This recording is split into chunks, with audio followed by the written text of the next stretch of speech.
కావచ్చు, సమస్య ఎలా అయినా ఉండవచ్చు. ఒక్కసారి పవన్ దృష్టిలో పడింది అంటే ఇక ఆ ప్రాబ్లం సాల్వ్ అయినట్టే.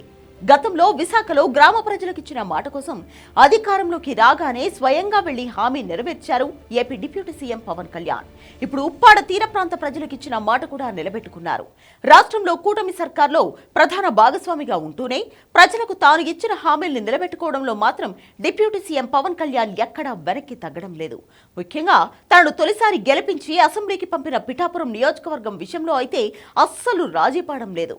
ఇదే క్రమంలో పవన్ కళ్యాణ్ పిఠాపురం పరిధిలోకి వచ్చే ప్రతి గ్రామ ప్రజలకు ఇచ్చిన హామీని నిలబెట్టుకున్నారు. ఏపీలో గత ఎన్నికల సమయంలో తాను పోటీ చేస్తున్న పిఠాపురం నియోజకవర్గం పరిధిలోకి వచ్చే ఉప్పాడ గ్రామం వద్ద తీర ప్రాంతం భారీగా కోతకు గురవుతున్న విషయం పవన్ కళ్యాణ్ దృష్టికి వచ్చింది.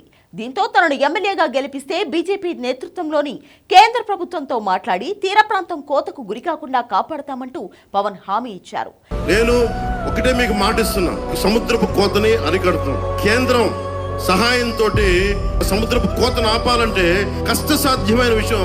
ఒక వెల్ ఇంజనీరింగ్ ప్లాన్ కావాలి. దానికి మీ సమస్యల పరిష్కారానికి నేను మీ చేతిలో ఆయుధం. మేము ఎమ్మెల్యే అంటే పిఠాపురం ఎమ్మెల్యేలా ఉండాలి, దేశం అంతా చెప్పిస్తాం. ఈ మేరకు కేంద్రం వద్దకు ఇక్కడ తీర ప్రాంత రక్షిత గోడ కట్టాలని ప్రతిపాదనలు తయారు చేయించి పంపారు. ఉప్పాడ వద్ద తీర ప్రాంతం కోతకు గురవుతుండటంతో ఈ గ్రామ ప్రజలు ఇళ్లు సముద్రంలో కలిసిపోతున్నాయి. అంతేకాదు సముద్రం ఎప్పుడు వచ్చి తమ ఇళ్లను ముంచేస్తుందో, తలలో కలిపేసుకుంటుందో తెలియక ఇక్కడి మత్స్యకారులకు నిద్ర పట్టడం లేదు. ఈ సమస్యను గమనించిన పవన్ కళ్యాణ్ కేంద్రానికి ప్రతిపాదన పెట్టారు. ఉప్పాడ వద్ద రక్షణ గోడ నిర్మాణం కోసం 323 కోట్లు కేటాయించాలని ప్రతిపాదనలు పంపారు.